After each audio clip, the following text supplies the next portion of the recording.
اللعين الرجيم الله الذي خلقكم من ضعف ثم جعل بعد ضعف قوة ثم جعل بعد قوة ضعف وشيبة يخلق ما يشاء وهو العليم القدير آمنا بالله صدق الله العلي العظيم. Please bless this gathering with a loud salawat. Allahumma salli ala Muhammad. My dear loved ones, Assalamu alaikum wa rahmatullahi wa barakatuh. May Allah accept all of your a'mal, all of your deeds, your fast. Yesterday was the first night of the holy month of Ramadan, the first day of fasting we engaged in. We recite Quran, we recite dua, supplication, and it's a time that we should all reconnect with Allah subhanahu wa ta'ala and the teachings of our Prophet. Our Prophet was able to cultivate a society in which everyone was recognized, everyone was heard, everyone was accounted for. There was a balance between generations in which the Prophet taught the youth to respect the elders, to respect their parents, and especially in the beginning of Islam, a lot of the Muslims were youth, and those who stood by the Prophet were youth. And it was through his immaculate leadership, his perfect leadership, truly perfect, because our Prophet has been regarded not only by Muslims but also as by non-Muslims as the most influential person in human history. There are books that have been written about this by non-Muslim historians, how the Prophet was the most influential leader in human history. And he had a skill of perfect leadership, divine leadership. Especially towards the youth, he recognized them, he loved them, he listened to them. He made them feel that they existed, that they were heard, that their concerns were addressed. And at the same time, he instructed them to respect their parents, their elders. And this is an important fact that we must also teach ourselves as elders and our children and our youth as well, my dear loved ones. The Prophet, he taught youth and elders through a lifestyle of balance, being balanced. Being balanced in dunya and akhirah, being balanced in body and in spirit, being balanced in my intellect and in my emotion. Having a balance created this just society, my dear loved ones. And the Prophet, in fact, he stressed that his community members were balanced, were living a life of moderation. One day, the Prophet is sitting with his companions, and he's discussing the day of judgment, Yawm al-Qiyamah. And a group of his companions, they become filled with fear. They're afraid, they're scared. They're listening to what's going to happen on the day of judgment, and now they're filled with fear. So they say that we're going to go into, the home of one of the companions. About 10 of them, they go and they take an oath of monasticism. They say that we're going to fast every single day, and we're going to pray all night, and we're not going to eat meat, and we're not going to have relations with our wives, and we're going to live completely secluded from society. So the Prophet heard about this, and he was upset. So he goes to the home of this companion, and he sees his wife is there, he's not there. He says, "Is it true what is happening? Have, my companions come together here in this home, taken this oath of monasticism to not engage in worldly pleasures?" And she says, "Yes, O Prophet." When they come to him, they see the Prophet, he tells them, "Is it true that you've taken this oath?" They tell the Prophet, "Yes, but it's only because we wanted what's khair for us, what's good for us." He tells them, "My dear loved ones, I fast and I eat meat when I have iftar. I fast and I eat the food that my family prepares for me, that delicious food. I pray all night, but I also allow my body to rest. I sleep. I have relations with my wives. I have relations with my family. I'm a family man. I don't completely disregard my family. I don't live in seclusion from society where my community members can't see me, can't ask me questions, can't spend time with me. This is not the faith of Islam. This is a different faith. Our faith does not encourage this form of lifestyle. And He encourages this balance, my dear loved ones, being moderate in our behavior, in our lifestyle. And this is an important message that we have to learn from and our youth have to learn from, because it helps us communicate with them. There's a challenge in communicating with our youth, and our youth have a challenge communicating with elders because there's a generation gap, my dear loved ones. 58% of Muslim Americans are first-generation Americans, meaning they were born abroad. That comes with a difference of lifestyle, a difference of understanding, a difference of points of view, a difference in communication. And likewise, the youth, they've grown up here. They have their own taste. They have their own understandings and points of view. So sometimes there could be a conflict. There could be a conflict. And if we don't focus on understanding how to remedy this conflict, it could have problems that arise in our households, my dear loved ones. We cannot ignore the youth, truly. And the youth cannot ignore that their elders are those that they need to respect, those that they need to honor, those that they need to learn from. Our elders bring barakah into our homes. They are blessings in our lives. They are not burdens. 1.8 billion people in the world are young individuals, young adults, youth. That's 1.8 billion individuals that have the collective power to shape the future, to shape a just society. And that cannot be ignored, my dear loved ones. But we see that adults, obviously, they have their concerns. And we hear those concerns. We hear that this generation, for example, the millennials, Gen Z, they've become too sensitive. They're sensitive to everything. They don't want any challenge in their life. Everything makes them sensitive. They're overly concerned with the wrong things. They've completely forgotten how to respect their elders. There's no more attachment to those cultural values and religious values of respecting our elders.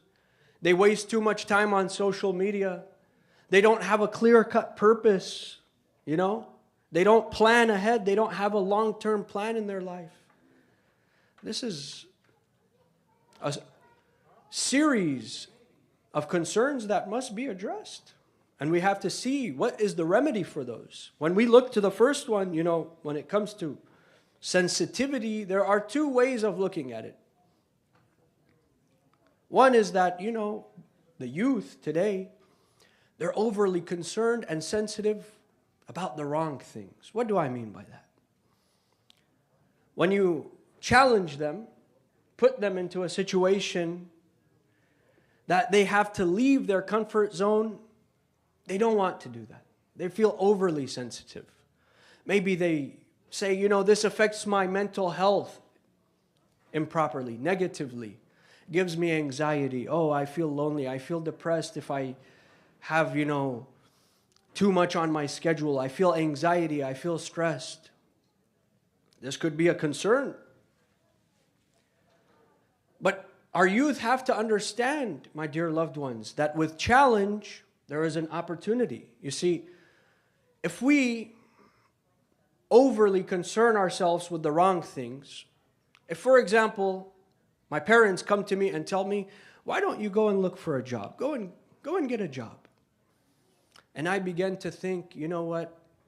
Yesterday I applied for a job, and there were 800 applicants on that job 6 minutes after the job was released, So I'd never get that job.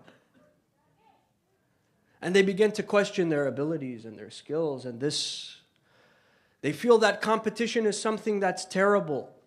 There has to be an equal playing field for everyone. But this takes away our passion and our drive to excel, to succeed, to be the best, truly be the best. And this, my dear loved ones, this fear, simply to apply for the job, you're not going to lose anything. The fear might be that once I get the job, am I going to be successful? That might be your fear. Your fear might not be that you might be chosen from those 800. It may be that if I do get chosen, I can't live up to that expectation. I may let down my family. I may let down my loved ones. But what does Maulana Amir al-Mu'mineen say about fear? What does he say about fear? He says, إِذَا هِبْتَ أَمْرًا فَقَعْ فِيهِ فَإِنَّ شِدَّةَ تَوَقِّيهِ أَعْظَمُ مِمَّا تَخَافُ مِنْهِ أَشَدُّ مِمَّا تَخَافُ مِنْهِ. Amir al-Mu'mineen says, if you fear something, dive in it. Go straight into that situation. Because that fear that you have of that situation, oh, I'm going to get a good job, a big job, and I'm going to be stressed, and I'm going to be anxious. Your fear is going to cripple you. That fear is going to be worse than actually getting that job and living and doing what you have to do. So don't overthink it, my dear loved ones. Have tawakkul. Engage in tawakkul. This is the remedy for that situation of being overly sensitive, overly concerned, overthinking. Have tawakkul and go for it. Don't overthink. Don't have fear. My dear loved ones, second, one of the concerns that youth, have lost their respect for elders. They've lost their respect. They've lost that ethnic and religious value of respect for elders. You know that over 90% of Muslim American youth attend public schools? And I'll tell you, based on my experience, in public schools, the understanding of respecting elders and respecting your teachers is completely different than what you are used to as an elder. We are used to a society that when you see your teacher, you stand. You don't speak before you are given permission to speak. When you want to speak, you stand in front of your teacher. You don't just sit and you're slumped over and you're half asleep and the teacher walks in and you're running around and you're jumping. No, there was respect once for teachers. When you would see your teacher in the community, you would go say salam, you would say hello, you would ask if they need something. And your entire family would respect that person because he's your teacher. And elders say, our youth have lost this. This doesn't exist anymore. They don't even know their teacher's name. They barely know their teacher's name. Well, have we taught our youth? If they spend the entire time in public school, we have to give them that understanding in our homes, in our masajid. You as a parent, if you're concerned when you have a speaker come to your masjid, when you have your imam in your masjid, when you have your Sunday school teacher, tell them, my kids, they're losing respect for elders, for me. I promise you, it's not only you. There are 30, there are 40 other families in the community. They're just afraid to say it. You're going to say it and you're going to save all those other families. So what's the problem? So if we identify a problem, we have to ask ourselves, have we done enough to guide our youth, to tell them, you must respect elders? Baba, go and grab, you have guests over, go and grab this tray and come and present them some food, present them some fruits, ask them what they want, grab the chai, do this, clean after them. This is a part of our faith. This is a part of our understanding of respecting elders. This is what Allah subhanahu wa ta'ala loves. And this is the communication that we must have with them. One way to remedy that. Lead by example. You do it. When someone comes, you act with respect and they'll follow. They'll learn, my dear loved ones. The other aspect of our concerns as elders, as parents, is that our youth spend too much time on social media. Too much time on social media. This is a valid concern, to be honest with you. because there are scientific studies that show how negative the use of social media is, especially for youth and young adults. How it destroys your attention span, how it destroys your productivity, how it truly makes you addicted to this product. Why do you think those social media platforms are free? Can someone tell me why they're free? Why are they free? No answer? Because we are the product. They're free because we're the product. Once we get on that social media platform, it's over, khalas. I spend 4 hours, 4.5 hours, and this is actually through research. Pew Research put out a study and found that the average young adult youth spends almost 4.5 hours a day on social media. But it's not just youth, because they found that adults spend 2.5 hours on social media too. It's just that youth, they don't have a job, they don't have to cook, they don't have to clean, they don't have chores, so they're spending more of their time on social media. If we want them to get off social media, we need to lead by example. We need to not get on social media. Or we have to prohibit them from using it excessively. Or we have to have checks and balances to say, you want to utilize social media, utilize it for your benefit. Learn something on social media. Use it to listen to some speeches, have some book reviews. Utilize it for your best benefit. Not only, watching memes and watching trends and all these things. At least benefit from it a little bit. So we have to lead by example. You want your youth to get off social media? You get off social media. It's as simple as that, my dear loved ones. And finally, my dear loved ones, one of those concerns is that our youth, they don't have long-term planning. They don't have purpose. They don't have drive. Well, have we taught our youth the story of Ibrahim alayhi salam? Of how he was a courageous youth? Of how he was beyond his years? Ibrahim comes to his uncle and some of his uncle's companions and friends, and he sees that they're obsessed with these small things. They look like figures, So he says, what are these? This is in Surah Al-Anbiya, ayahs 52 to 73. Go and read those ayat. It gives you a beautiful understanding of this youth, this feta named Ibrahim. He goes to them, he tells them, what are these figures that you are so obsessed with? They tell him, our ancestors, they worship these, so now we worship these. And he is very courageous. He tells them, you and your ancestors are wrong. What does that mean, that you worship these idols? It makes no sense to me. So he devises a plan. He uses his logic. He uses his mind. He goes and he says, okay, when you leave, let's see what happens to your guys' idols. When you turn your back, let's see what happens to them. So he goes and he smashes all those idols. But he leaves one of them, the biggest one. The biggest and most amazing looking idol, he leaves it. He breaks all of them. He smashes them into pieces. And when they come back, they say, who did this? So some people say, there was a young man named Ibrahim who was talking about these idols. They say, bring him. Did you do this? He says, no, the big one did it. The biggest idol did it. So they begin to think to themselves, logically, these idols can't do anything. They can't break each other. They can't build each other. They can't speak. They can't help me. They can't benefit me, nor can they be negative towards me. In this small action, logically, he's able to question them, to say, this is wrong. That was Ibrahim. They tried to burn Ibrahim. Allah subhanahu wa ta'ala keeps him safe because he was on the right path.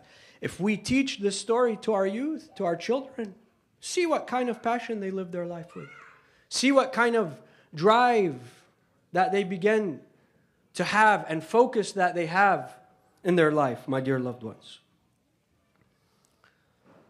But we have to understand, it's not only about youth and focusing on youth and everything's about the youth. No, our elders also have a place in our community, in our society. And our faith has stressed so many times that our elders are those we must respect, especially our parents. Allah subhanahu wa ta'ala says in the Holy Quran, وَقَضَى رَبُّكَ أَلَّا تَعْبُدُوا إِلَّا إِيَّاهُ وَبِالْوَالِدَيْنِ إِحْسَانًا. It's tawheed, and then it's respecting your parents, بِرِّ الْوَالِدَيْنِ. Those are inseparable. You want to be a Muslim, you want to be a muwahhid, respect your parents, respect your elders. This is a message to the youth. You can spend every day in salah, siyam, you can spend every day going to ziyarah, coming back, going to hajj. If you don't respect your parents, it has no benefit, my dear loved ones, because those are inseparable. And as we grow, the generations here grow, and they begin to be affected by certain cultural norms. For example, over 1.2 million Americans live in nursing homes. 1.2 million elderly live in nursing homes. Their family has just taken them and thrown them into these homes, rather than seeing it as an opportunity that I can serve my family members, my elders. So we cannot be influenced by those understandings that this is something normal, this is okay. No, it's not okay. We must respect our parents. We must have dhul towards our parents. Be completely humble, my dear loved ones. My father, oh, you know what? My father yells at me. My father, he raises his voice. Yeah, this is not something that's great. But as your father, it is haqq upon you, a right upon you, that your father, in whatever case it may be, as long as he's alive, you are obedient towards him. You are respectful towards him. Now, unless they are asking you, to do something haram, obviously you don't. But none of the parents would do that. I guarantee you, none of your parents would do that, and they all want the best for you. They all want what's good for your future. That is what your parents want for you, my dear loved ones. Al-Imam al-Sadiq alayhi salam, he says that ليس منا من لم يوقر كبيرنا ويرحم صغيرنا. Amongst us, the Shia of Ja'far al-Sadiq alayhi salam, there is not amongst us that does not respect the elderly and that does not have rahmah towards the children. So it's something that has to be a balance, my dear loved ones, a balance. It's not one-sided. For it to coexist, both have to understand the importance of this, my dear loved ones. And this has been scientifically proven, in fact, that if you respect your elders, you respect your parents. There was a study that was published in the National Library of Medicine that family members that were properly educated on what respect means, respect of their family members, respect of their elders, that they allowed them to have a higher level of well-being and health, physically, emotionally. You want your grandfather, you want your grandmother to be healthy, to have a long life? Be respectful towards them. You ask, how can I respect my family members, my elders? Look to the religion of Islam. Our religion is full of the understandings of how we must respect our elders and parents, my dear loved ones. When you want to communicate with your youth, with your children, you have to understand that there's a specific way to approach them. There's a specific way to talk to them, my dear loved ones. 1 in 6 parents, according to research, they find that they have a challenge here in the United States. They have a challenge to communicate with their children, especially those when they have, intense emotions. Teenagers, they're full of emotions and hormones, and one day they're happy, one day they're sad. This is normal. This is a natural part of growing up.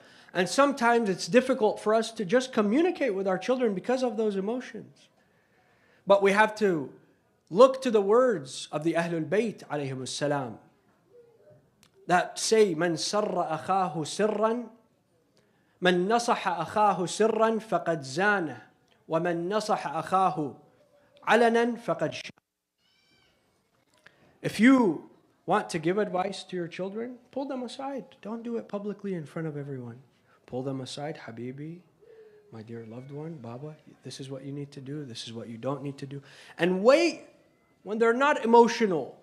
Let that emotion pass. Children are emotional. When they have those emotions and those extreme emotions, they can't think properly. They can't think properly. So wait. Wait for that to boil over. Maybe wait an hour. Wait a couple hours. And even, when researchers, they ask youth, what do you want when you're upset? Over 60% of them, they say, we just want our parents to listen. We want them to take us seriously. In that moment of their anger, of their sadness, whatever it may be, wait. Don't engage in the conversation immediately. You can give some time. And do it privately. You want to beautify your son? You want to make him an individual that's respected in the community? Don't belittle him in front of everybody. If he does something wrong in front of everybody in the house, you come and yell at him. And what is this going to do? This is naturally going to make him want to go against you. It's not going to work out properly. Even us as mu'mineen and mu'minat, al-mu'min mir'at al-mu'min. I see one of my brothers doing something wrong. I see that he's a reflection of myself. I pull him away privately. I tell him, this is not right. This is not. But if I do it in front of everyone, that's not going to have the right consequence, my dear loved ones. Finally, as youth, we have to listen to the advice of our elders, truly. Because they are wise. A lot of us, we might think once we're 18, we have the wisdom, mashallah, of a 90-year-old alim. Once I'm 18, I know everything in the world. Once I'm 18, I'm free, I can... No, Habibi, your parents, they know something. They've been on this earth a bit longer than you. They have some understanding. They have some wisdom. And listen to that. Open your ears to that. Amir al-Mu'mineen alayhi salam, he says, بَيْنَكُمْ وَبَيْنَ الْمَوْعِظَةِ حِجَابُ مِنَ الْغُرَّةِ وَالْغَفْلَةِ. Between you and listening to advice, there is a hijab, there is a veil from ghafla. Ghafla is heedlessness, right? We're careless. When we're young, we feel like we're going to live forever. Who can stop me? I'm young. I have all this energy. I have all this potential. I look beautiful. I look handsome. The world is all, I'm the center of the universe. That's not true. That veil of heedlessness, of carelessness, of ghafla, it works like this, my dear loved ones. Imagine right now you have a car. You have a really nice car, and you love this car. All you could talk about is this car that you have. And you drive that car, but you don't take it to be serviced properly. When you take it to the mechanic, after a minor crash, you see that there's a large scratch on the car. So when you take it to the mechanic, they tell you, the scratch could be fixed easily. But there's a problem in the engine.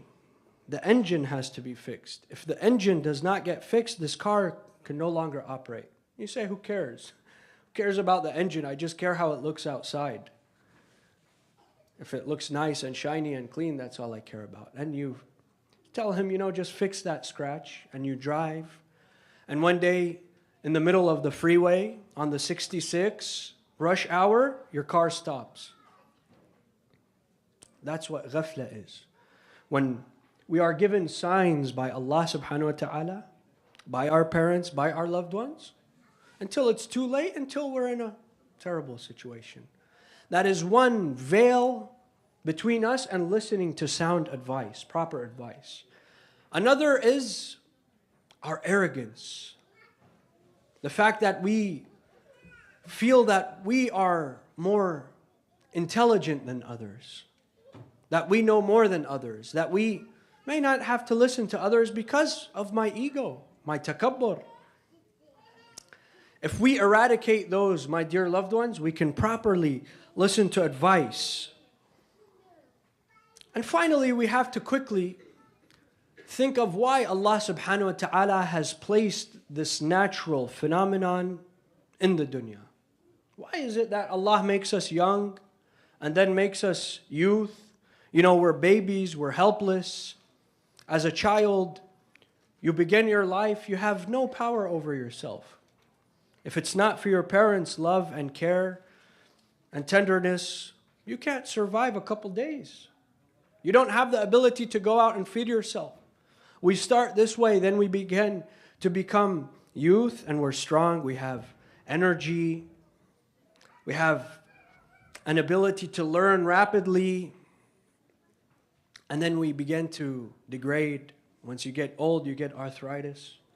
You get, hearing loss, vision loss, whatever it may be. Why is it that Allah did this? Why is it that we were not all born 25 years old and we die 26 years old? Or we have the power of a 25-year-old forever? Because this natural phenomenon, my dear loved ones, is what allows us to understand we are not in control. We're not in control. It's Allah subhanahu wa ta'ala. In every part of your life, Allah subhanahu wa ta'ala is the one who's in control. Your life is like a stage of someone climbing a mountain. You begin here as a baby, no power. Then you become a youth, a young adult, and you're powerful, you're strong, you're energetic, and then you go back down. And there's a reason for this, dear loved ones. Because once we get older, it's a sign for others, for youth to say, I look at my parents now, they're getting older, they're getting weaker. What does this make me think? This makes me think I'm next. I'm not going to be young forever. I have to be prepared. When my kids are in my position, I should prepare myself. Let me do good towards my parents and my family. That way, when it's my turn, my children don't just completely forget about me. As we get older in our age, we might have more power in our community, respect, influence, whatever it may be. But Allah balances that with physical degradation. We degrade physically. So we're reminded. And even if you live your entire life and you're not on the right path, once you get older, you're reminded, my hair is getting gray, I'm getting these wrinkles. What are these things? Instead of thinking, how can I get rid of them? Think, how can I get back on that right path? How can I connect with Allah subhanahu wa ta'ala, my dear loved ones? Amir al-Mu'mineen alayhi salam, he says, عرفت الله بفسخ العزائم وحل العقود ونقض الهمم. And this is an understanding of the natural way that we age in our life. Amir al-Mu'mineen says, I began to know who Allah subhanahu wa ta'ala truly is through His power. His power that when I have a plan, when I'm young, I say, I'm going to go to this school, and then I'm going to get this job. After that, I'm going to do this and that. And Allah has a completely separate plan. He deletes those intentions. As parents, we say, my kid is going to go to this university and get that job. It's something completely different happens. This is Allah subhanahu wa ta'ala's power of showing us we have a plan and He has a plan. And this is interrelated with the concept of aging, my dear loved ones. We have to understand that as we age, we need to grow closer to one another. Allah subhanahu wa ta'ala created an ecosystem of interdependency, The baby, the child, depends on his parents. Once he gets older, he feels he's not in need of them anymore. And then he understands when he's a parent that, this is tough. It's challenging. We have to ask Allah subhanahu wa ta'ala to truly enable us, empower us, to have respect for our youth. And as a youth, respect your parents, respect your elders. Have that opportunity to serve your elders as an opportunity to gain thawab. Don't look at it as a burden. Allah subhanahu wa ta'ala says, once your parents become old in your presence, Don't become upset with them, angry with them. This is an opportunity for you to learn. Ask them for their wisdom. I ask Allah subhanahu wa ta'ala to give us all the power to respect one another, to have a balance in our lifestyle, to truly cultivate a community that is successful for both youth and for adults, to bridge that generation gap, to help us understand each other, to help us communicate with each other. وإلى أرواح المؤمنين والمؤمنات نهدي ثواب سورة الفاتحة مع الصلوات. اللهم صل